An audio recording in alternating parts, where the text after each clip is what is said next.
સુરત ઉત્તરાયણ ગામના સેવાભાવી માજી સરપંચ અભયસિંહ બારડના 87માં જન્મદિવસ તેમજ ભારતીય બૌદ્ધ સમાજ વિકાસ પરિષદના સુરત શહેર અધ્યક્ષ પ્રફુલ્લ એસ જગદેવના જન્મદિવસ નિમિત્તે કોસાડ ખાતે તેજસ્વી વિદ્યાર્થીઓના સન્માન અને ભોજનદાન કાર્યક્રમનું આયોજન કરવામાં આવ્યું હતું। કરુણા શાંતિ બુદ્ધ વિહાર ખાતે વિશેષ કાર્યક્રમ યોજાયો।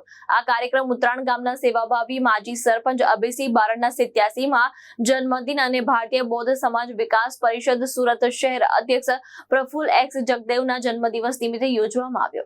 કાર્યક્રમ ગુજરાત લઘુમતી બોર્ડના માજી સદસ્ય અને બૌદ્ધ સમાજના વરિષ્ઠ અગ્રણી આપા સાહેબ કાશીનાથ સિરસાઠના અધ્યક્ષસ્થાને યોજાયો, જ્યારે બૌદ્ધ સમાજ અગ્રણી આર કે સોનવણે દાદાને નાગમલ પ્રભાકર મુખ્ય મહેમાન તરીકે ઉપસ્થિત રહ્યા હતા।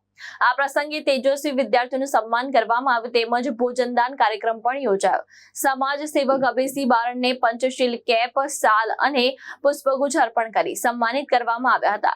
આ સાથે પ્રફુલ્લ એસ જગદેવને જન્મદિનની શુભેચ્છા પાઠવવામાં આવી હતી।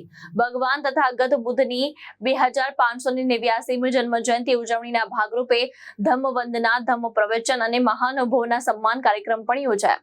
કાર્યક્રમને સફળ બનાવવા અનેક સમાજ આગેવાન અને કાર્યકર્તાઓએ જહેમત ઉઠાવીને મોટી સંખ્યામાં ભીમ સૈનિક ઉપાસક અને ઉપાસકીઓ ઉપસ્થિત રહ્યા હતા। ભાવેશ ઉપાધ્યાય, દ્રષ્ટિકોણ ન્યૂઝ, સુરત।